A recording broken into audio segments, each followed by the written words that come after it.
नाज़रीन, तारीख में सबसे पहले जानवरों को पानी के जहाज़ में बिठाने या एक जगह से दूसरी जगह ले जाने का पहला वाक़या हमें हज़रत नूह अलैहिस्सलाम का मिलता है। और उस बात में कोई शक नहीं कि तारीख में हज़रत नूह अलैहिस्सलाम ने दुनिया की पहली कश्ती बनाई थी, जिसको बनाने में उसको 2 साल लग गए थे।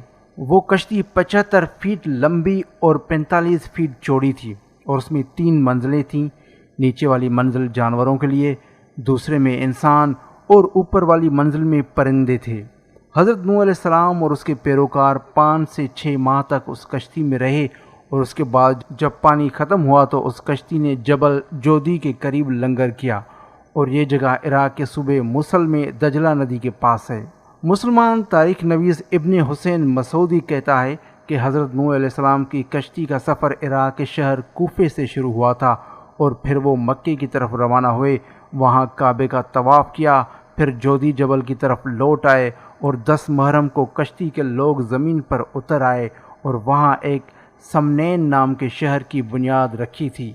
हज़रत नूह के बाद तारीख़ में किसी जानवर को कश्ती में एक जगह से दूसरी जगह मुंतकिल करने का दूसरा बड़ा वाक़या एक ज़राफ़ का है, जिसको 1825 में एक पानी के जहाज़ में मिस्र से फ्रांस मुंतकिल किया गया था। ज़राफ़ एक बहुत बड़ा जानवर है जिसका कद ऊंट से भी लंबा होता है और उसको एक पानी के जहाज़ में इतने दिनों के सफ़र के बाद मिस्र से फ्रांस मुंतकिल करना एक हैरत अंगेज़ वाक़या है। 1825 में जब मिस्र में मोहम्मद अली पाशा की हुकूमत थी, जिसको एक मॉडर्न मिस्र का सरपरस्त भी कहा जाता है, तो उस वक्त मोहम्मद अली पाशा को सूडान के गवर्नर ने खर्तूम से 2 ज़राफ़ तोहफे के तौर पर भेजे।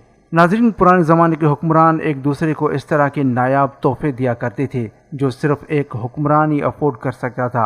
जैसे थाईलैंड का राजा अगर कभी अपने किसी जनरल या वज़ीर से खुश या नाराज़ होता तो उसको सफ़ेद हाथी इनाम के तौर पर देता था और ये इनाम उन लोगों के लिए इनाम से ज़्यादा अज़ाब बन जाता था, क्योंकि हाथी बादशाह का तोहफ़ा था तो उस पर न सवारी की जाती, न बेचा जाता, ना ही किसी और काम में लिया जाता। खुद भूखा रहकर भी हाथी को खिलाया जाता था कि कोई बादशाह को चुगली न कर दे कि उसके तोहफे की कदर नहीं की जा रही।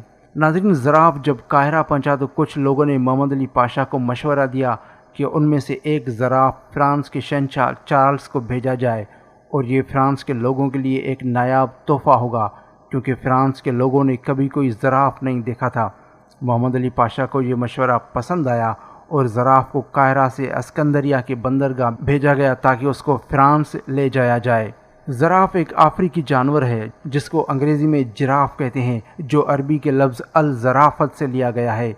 ये वज़न में 1400 किलोग्राम मतलब 32 मन तक होता है और इसका कद 16 से 18 फीट तक होता है। ज़राफ़ का साइंसी नाम कैमेलोपारलिडलिस है, क्योंकि इसमें ऊँट और चीते वाली खासियतें पाई जाती हैं।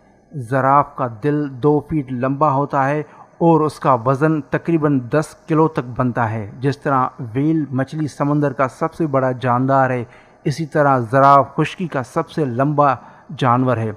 जिस तरह दरियाई घोड़े, ज़ेब्रा, गाय और भैंसों को चिड़ियों और कौवों की ज़रूरत पड़ती है जो उनके चेहरे, कान और नाक से कीड़े मकोड़े निकाल कर खा जाएं, तो इसी तरह ज़राफ़ ये काम अपनी 1.5 फीट लंबी ज़ुबान से लेता है और उसकी ज़ुबान और होंठ ऐसे मटेरियल के बने हैं जिनको दरख्तों के जहरीले कांटे भी कुछ नहीं कर सकते। नाज़रीन, दुनिया में सबसे ज़्यादा ज़राफ़ नामीबिया और साउथ अफ्रीका में पाए जाते हैं। ये ज़राफ़ जो मिस्र से फ्रांस भेजा जा रहा था वो एक मादा थी और इसको समंदरी जहाज़ के रास्ते ले जाने से पहले कुछ बातों का ख़ास ख्याल रखा गया और इस ज़राफ़ का कद 15 फीट था, जिसमें सिर्फ गर्दन ही 7 फीट लंबी थी। और उन दिनों के जहाज़ लंबे और कुशादा ज़रूर थे, लेकिन इतने ऊंचे नहीं हुआ करते थे और वो कपड़े के बादबानों पर चलते थे और दुनिया के सबसे लंबे जानवर को एक समंदरी जहाज़ में इतना दूर ले जाना किसी चैलेंज से कम नहीं था। चुनांचे ज़राफ़ को सबसे नीचे वाले डेक पर खड़ा किया गया और ऊपर वाले डेक में एक बड़ा सुराख करके ज़राफ़ की गर्दन उससे बाहर निकाली गई और उस सुराख के चौं तरफ नरम घास और काटन रखी गई ताकि ज़राफ़ की गर्दन ज़ख्मी न हो सके। ज़राफ़ एक ऐसा जानवर है जो भेड़, बकरी या ऊँट की तरह पालती मार कर नहीं बैठता और ज़्यादातर खड़ा रहता है اور ایسا جانور ہے جو سب سے کم سوتا ہے اور 24 گھنٹوں میں اس کے لیے 15 منٹ سے 2 گھنٹے کی نیند کافی ہوتی ہے۔ زراف کی گردن کے اوپر تارپولین کپڑے کا ایک تمبو بھی بنایا گیا تھا تاکہ زیادہ دھوپ یا بارش سے اس کو بچایا جا سکے۔ اور اس کے بعد دوسرا مسئلہ اس کی خوراک کا تھا، اور اس کو روزانہ 1 من دودھ چاہیے تھا، جس کے لیے 5 گائے بھی جہاز پر لی گئیں اور زراف کے کھانے والی اور بھی بہت ساری چیزیں لی گئیں، اور 3 حبشی غلام خاص اس کی دیکھ بھال کے لیے رکھے گئے۔ آخرکار اس اٹلی کے جہاز نے مصر کی بندرگاہ اسکندریہ سے لنگر اٹھایا، اور 1.5 ہفتے بعد 23 اکتوبر 1826 کو فرانس کی بندرگاہ مارسلز پر لنگر انداز ہوا۔ فرانس میں اس وقت بہت ٹھنڈ پڑ چکی تھی، اور اس لیے افریقہ کے گرم موسم میں رہنے والے جانور زراف کو یکدم پیرس لے جانے کے بجائے گرمیوں تک مارسلز میں ہی رکھا گیا۔ وہاں پیرس میں بادشاہ چارلز اس عجیب جانور کو دیکھنے کے لیے بہت بےتاب تھا، چنانچہ مئی 1827 کو زراف کو پیدل پیرس لے جایا گیا، اور مختلف منزلیں کرتا ہوا 41 دنوں کے بعد 546 میلوں کا سفر طے کر کے یہ جانور پیرس پہنچا۔